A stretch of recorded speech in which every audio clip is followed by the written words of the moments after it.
afternoon. Today's video, gagawa tayo ng buko o lamaw butong. Fresh from my garden.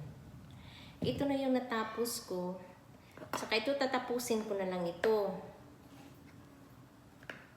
Samahan niyo ako, guys. Kasi masyadong mainit dito ngayon, dito sa lugar namin sa Jansan. Maya-maya uulan na naman. Kaya ang tawag sa amin dito, weather lang. Hindi mo matansya ang weather dito. Mainit masyado at saka biglang uulan pagkahapon.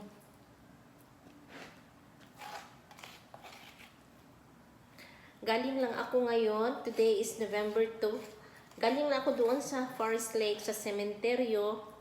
Dalawang cemetery na pinuntahan ko. Sa lula ko at saka anak ko at saka sa papa at kapatid ko.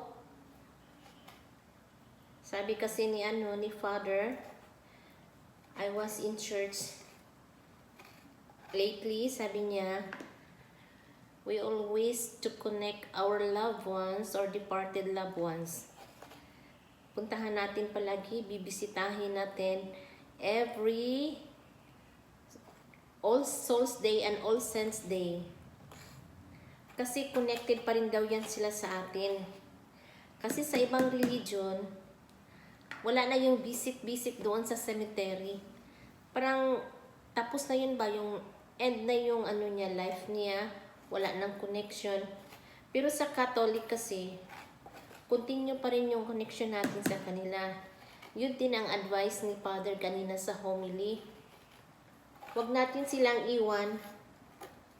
Palagi natin silang i-visit kung saan man sila nakahimlay.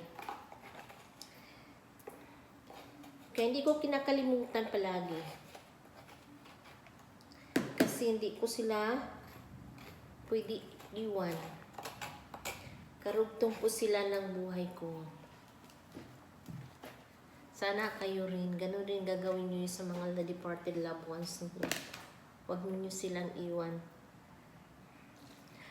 Kasi kung tayo naman ang aalis dito mag-depart dito sa earth na to, sila naman yung susundo sa atin.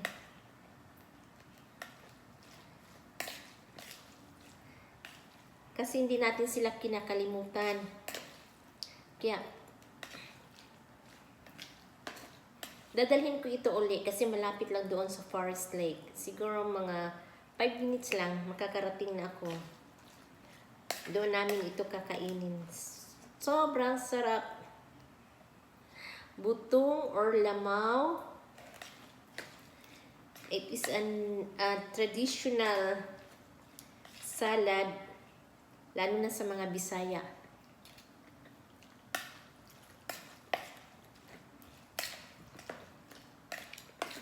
Ay, lalagyan pa natin ito ng sandali. Kukunin ko yung water na sandali. Ito yung biscuits niya. Saka ito yung water niya para masarap. Ilagay natin ang water. Huwag natin kaligtaan yung water. Kasi yun ang bigay niya sarap yung water niya eh. Yung coconut water. Yun ang bibigay ng lasa.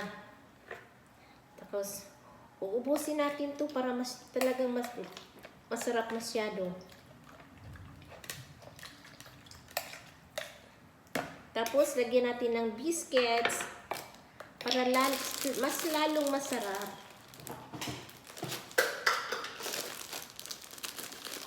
Dito pala. Marie lang kasi itong biscuits ko. Marie. Wala akong Skyflix. Ito lang. Madali naman itong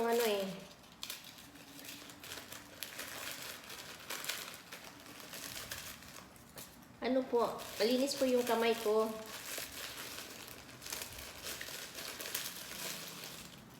Every occasion,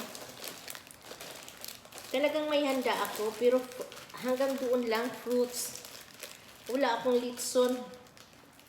Nasa fruits lang talaga ako kasi yun ang available sa akin.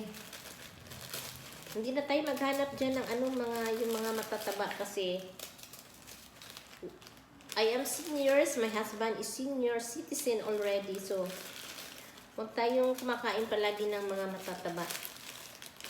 Ganito lang, fruits, natural, tsaka fish, fresh na isda, yung kinakain namin.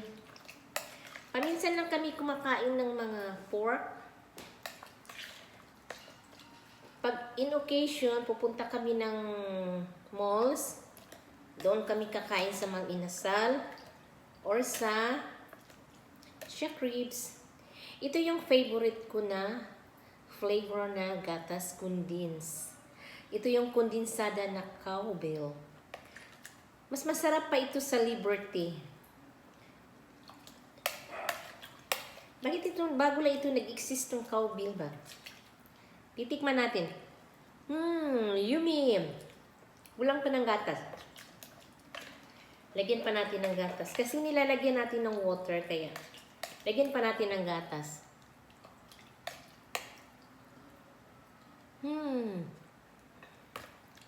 Sobrang sarap.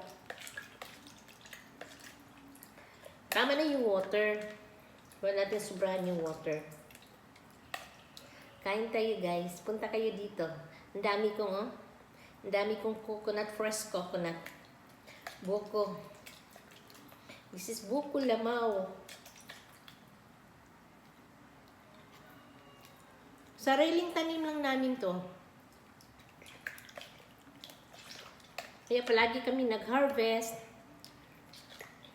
Pag available na, i-harvest at kakainin. Dessert. Love it. Lalagyan pa natin.